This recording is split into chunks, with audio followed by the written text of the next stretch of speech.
Após a ação americana na Venezuela, Trump fez uma série de ameaças a outros países, né, Lins? Tem vários aí que a gente consegue pensar de cabeça. Eu pensei na Colômbia primeiro porque parece que ele tem ali uma rusga antiga já com Petro, que está de saída, mas enfim, não deixa de ser uma preocupação, né? Exatamente, Colômbia que é um desses países que vão ter processos eleitorais aí esse ano, vai ser em maio já. O Petro não pode se candidatar à reeleição e o Trump já deixou claro toda a sua insatisfação com ele e fez acusações, inclusive, estapafúrdia. A nossa querida Beth Matravogui fez aqui uma arte, separou com algumas das ameaças mais recentes de Donald Trump, algumas recorrentes como essa, por exemplo, em relação à Groenlândia. Ele disse com todas as letras e também o assessor dele, o Steve Miller, também falou a mesma coisa, o Rubio já tinha falado parecido. Precisamos da Groenlândia por questões de segurança nacional. É um local de extrema importância estratégica. No momento, a Groenlândia está repleta de navios russos e chineses. Aqui o que está em jogo ali é a presença estratégica dos Estados Unidos numa porção de terra muito vasta, pouquíssimo povoada, a população da Groenlândia não chega a 40 mil pessoas, é um território que pertence à Dinamarca, mas é semi-independente, onde há até anseios por independência, mas não há nenhuma demonstração da população querer ser parte dos Estados Unidos. A Groenlândia, como parte da Dinamarca, é parte da OTAN também e pode-se criar uma situação muito esdrúxula, que é um eventual ataque americano à Groenlândia. Lembrando que os Estados Unidos têm uma base militar importante na Groenlândia desde os anos da década de 1950 e estão ali com bastante força, mais força do que os dinamarqueses têm na região, por exemplo, que já cria uma situação desequilibrada. Mas se a Groenlândia for atacada, é como se a Dinamarca fosse atacada. O artigo 5º da OTAN lembra que os outros integrantes da aliança precisam defender quem quer que seja atacado. Agora, se esse ataque vem da maior potência dentro da aliança, cria essa situação meio esdrúxula, mas é isso que Trump está dizendo. Não é uma questão de se, é de quando os Estados Unidos pretendem anexar a Groenlândia, o que é, por si só, um absurdo total e o mundo inteiro deveria se mobilizar. Há críticas surgindo aqui e ali, os europeus estão muito preocupados, a ONU já disse ser contra tudo mais, mas há que haver algo mais forte do que isso para impedir esses anseios megalomaníacos e imperialistas de Donald Trump. Então, a Groenlândia é um, mas tem mais.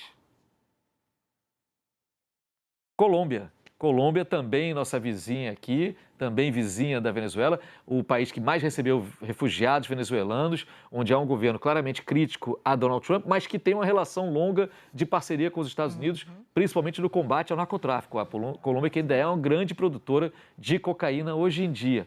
Disse Trump, a Colômbia também está muito doente, governada por um doente que gosta de produzir cocaína e vendê-la para os Estados Unidos.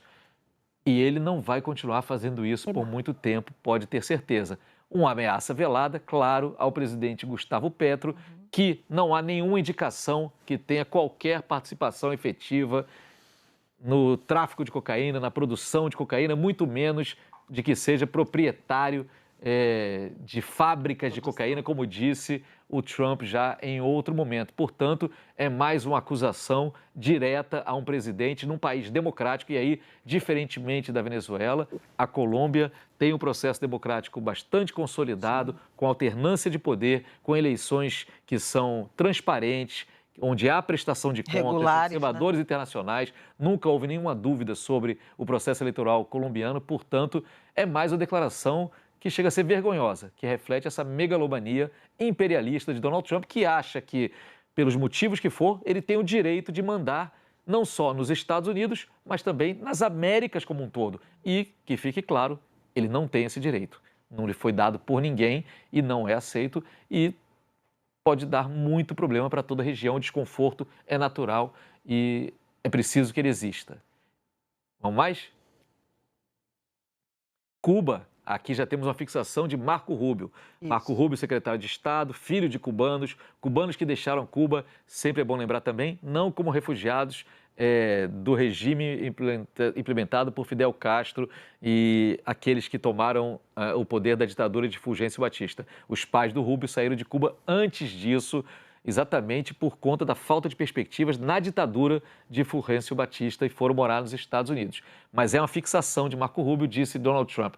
Cuba está pronta para cair, como quem diz, está madura, sem querer fazer trocadilho com maduro, mas diz, ele está quase, está prestes a cair, vai cair. Não acho que precisemos de nenhuma ação, parece que o país está prestes a sucumbir. Sempre lembrando que Cuba depende em cerca de 30% de petróleo que recebe da Venezuela para alimentar não apenas automóveis e a frota ali do transporte público cubano, mas também usinas de geração de energia fundamentais para a economia cubana, muito depauperada nos últimos anos. Lembrando ainda que o Trump diz ali, não precisamos de nenhuma ação. Não, os Estados Unidos tentaram, ao longo de muitas décadas, várias ações. A invasão da Baía dos Porcos, frustrada, patrocinada pelos Estados Unidos, efetuada por um grupo de exilados cubanos e absolutamente fracassada, foi uma dessas ações. Mas Cuba, não custa lembrar, vive sob um bloqueio econômico dos Estados Unidos há mais de 6 décadas. Um bloqueio que fracassou redondamente. Cuba também é o local onde fica a base americana militar de Guantánamo, que foi utilizada também como base de apoio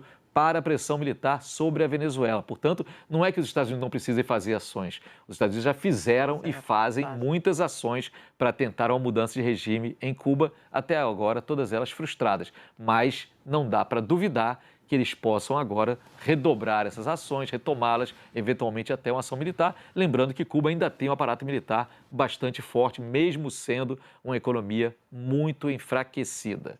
E aí, finalmente, o México. México, vizinho dos Estados Unidos, a grande porta de entrada das drogas que saem da América Central e da América do Sul para os Estados Unidos, mas não só elas, de boa parte das drogas sintéticas, os opioides, o fentanil, que é o grande problema em droga nos Estados Unidos hoje, que é fabricado em laboratórios, seja dentro dos Estados Unidos mesmo, mas muitos deles finalizados no próprio México, a partir de insumos que vêm da China. E o Trump não fez nada para impedir isso, para coibir isso, não pensou em sequestrar a presidente do México, Claudia Sheinbaum, que já disse rejeitar qualquer ideia de uma ação militar americana contra o México. Disse Trump, o México precisa se organizar, porque eles, os cartéis, estão inundando o país e nós vamos ter que fazer alguma coisa. É verdade, mas alguma coisa a ser feita, há muito mais coisas do que uma intervenção. Você tem um trabalho de cooperação todo que pode ser melhorado, agilizado, e a presidente Sheinbaum já disse que está disposta a isso, inclusive exigindo que os Estados Unidos cuidem também do tráfico de armas americanas para o México, para alimentar essas quadrilhas que dominam porções inteiras na fronteira e aterrorizam a população. Ou seja, há muito que se fazer e não esse discurso quase que infantil de ameaças, de desestabilização que Trump parece estar gostando muito de fazer a partir dessa ação lá na Venezuela. E ainda tem em relação ao México a questão dos imigrantes ilegais, né, Lins? Opa! Que é uma preocupação. Agora, a relação dele com a presidente do México é muito tem boa mais uma. também, né? E tem mais um ainda que não falamos ainda, porque está longe da nossa região, mas tem tudo a ver também, que é o Irã. O Irã que está vivendo convulsionado nos últimos tempos, os maiores protestos contra o regime dos ayatollahs, a economia também fragilizada, falta d'água. Outro dia o presidente Pezeshkian falou até em mudar a capital de lugar, porque não tinha água para abastecer a população, e disse o Trump sobre o Irã, falando especificamente dos protestos. Se o Irã atirar e matar violentamente manifestantes pacíficos, como é de seu costume, os Estados Unidos virão em seu socorro. Estamos prontos para agir. E sobre o programa nuclear iraniano, estou ouvindo que o Irã está tentando se reerguer. Se estiver, teremos de derrubá-lo de novo. Lembrando que no ano passado, no início do ano, os Estados Unidos participaram junto com Israel daqueles ataques específicos contra a infraestrutura nuclear iraniana. Até hoje ninguém sabe o quanto de fato foi danificado, atingido ali e em que ponto está realmente o programa nuclear iraniano. A primeira parte aqui da fala dele dá a entender que ele estaria saindo em defesa de manifestantes que lutam por democracia no regime teocrático do Irã, que de fato reprime as mulheres, reprime opositores, não deixa a imprensa livre trabalhar. Tudo isso é verdade. Agora, a gente está vendo na Venezuela também que a preocupação de Donald Trump e do seu círculo mais próximo não é exatamente com a democracia. Lembrando que o Irã também tem reservas de petróleo importantes. Aliás, foram essas reservas que levaram lá atrás que os Estados Unidos da década de 1950 se juntassem ao Reino Unido e a outras potências ocidentais para derrubar um governo nacionalista do Mossadegh